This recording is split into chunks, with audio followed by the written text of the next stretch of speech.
Chapter 14. The two gentlemen left Rosings the next morning, and Mr. Collins, having been in waiting near the lodges to make them his parting obeisance, was able to bring home the pleasing intelligence of their appearing in very good health, and in as tolerable spirits as could be expected, after the melancholy scene so lately gone through at Rosings. To Rosings he then hastened to console Lady Catherine and her daughter, and on his return brought back with great satisfaction a message from her ladyship, importing that she felt herself so dull as to make her very desirous of having them all to dine with her. Elizabeth could not see Lady Catherine without recollecting that she had chosen it. She might by this time have been presented to her as her future niece, nor could she think without a smile of what her ladyship's indignation would have been. What would she have said? How would she have behaved? Were questions with which she amused herself. Their first subject was the diminution of the Rosings party. "I assure you, I feel it exceedingly," said Lady Catherine. "I believe nobody feels the loss of friends so much as I do. But I am particularly attached to these young men, and know them to be so much attached to me. They were excessively sorry to go, but so they always are. The dear Colonel rallied his spirits tolerably till just at last, but Darcy seemed to feel it more acutely. The dear Colonel rallied his spirits tolerably till just at last, but Darcy seemed to feel it most acutely, more, I think, than last year. His attachment to Rosings certainly increases." Mr. Collins had a compliment and an allusion to throw in here, which were kindly smiled on by the mother and daughter. Lady Catherine observed after dinner that Miss Bennet seemed out of spirits, and immediately accounting for it herself by supposing that she did not like to go home again so soon, she added, "But if that is the case, you must write to your mother to beg that you may stay a little longer. Mrs. Collins will be very glad of your company, I am sure." "I am much obliged to your ladyship for your kind invitation," replied Elizabeth, "but it is not in my power to accept it. I must be in town next Saturday." "Why, at that rate you will have only been here 6 weeks. I expected you to stay 2 months. I told Mrs. Collins so before you came. There can be no occasion for your going so soon. Mrs. Bennet could certainly spare you for another fortnight." "But my father cannot. He wrote last week to hurry my return." "Oh, your father, of course, may spare you, if your mother can. Daughters are never of so much consequence to a father.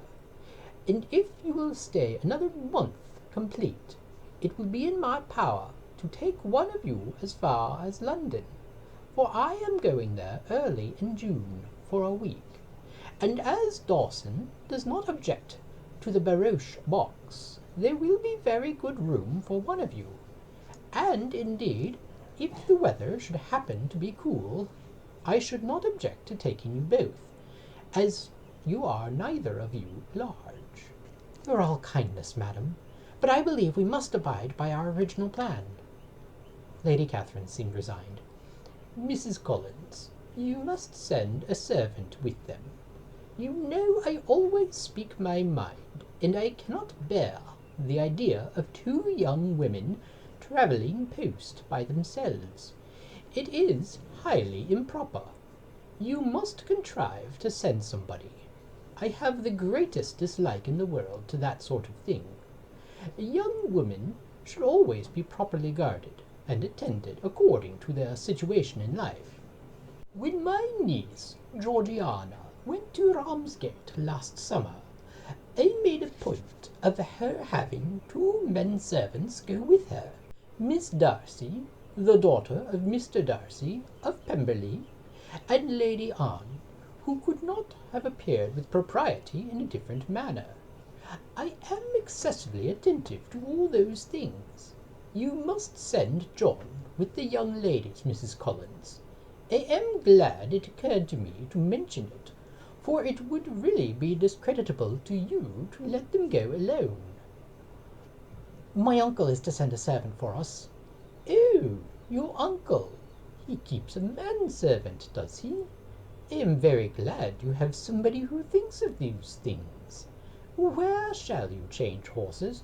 "Oh, Bromley, of course. If you mention my name at the bell, you will be attended to."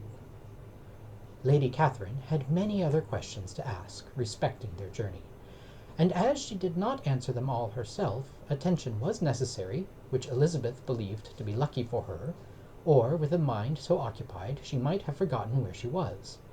Reflection must be reserved for solitary hours. Whenever she was alone, she gave way to it as the greatest relief, and not a day went by without a solitary walk, in which she might indulge in all the delight of unpleasant recollections. Mr. Darcy's letter she was in a fair way of soon knowing by heart. She studied every sentence, and her feelings towards its writer were at times widely different.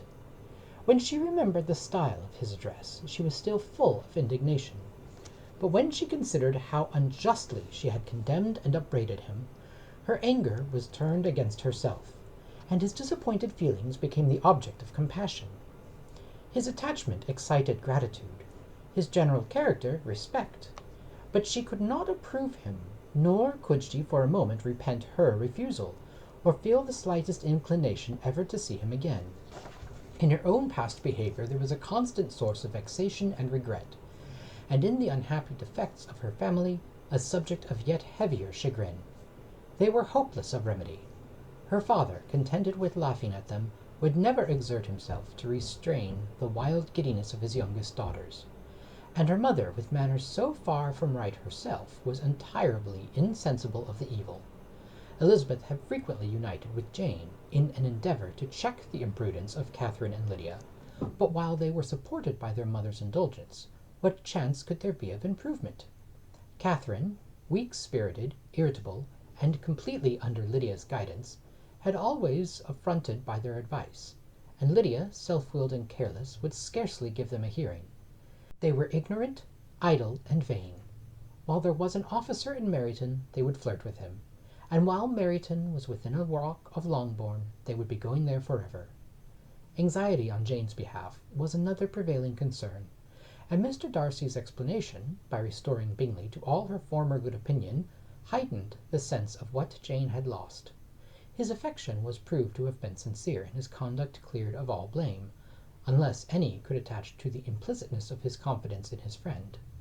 How grievous then was the thought that, of a situation so desirable in every respect, so replete with advantage, so promising for happiness, Jane had been deprived by the folly and indecorum of her own family. When to these recollections was added the development of Wickham's character, it may be easily believed that the happy spirits which had seldom been depressed before were now so much affected as to make it almost impossible for her to appear tolerably cheerful. Their engagements at Rosings were as frequent during the last week of her stay as they had been at first. The very last evening was spent there, and her ladyship again inquired minutely into the particulars of their journey, gave them directions as to the best method of packing, and was so urgent on the necessity of placing gowns in the only right way that Maria thought herself obliged, on her return, to undo all the work of the morning and pack her trunk afresh. When they parted, Lady Catherine, with great condescension, wished them a good journey, and invited them to come to Hunsford again next year, and Miss de Bourgh exerted herself so far as to curtsy and hold out her hand to both.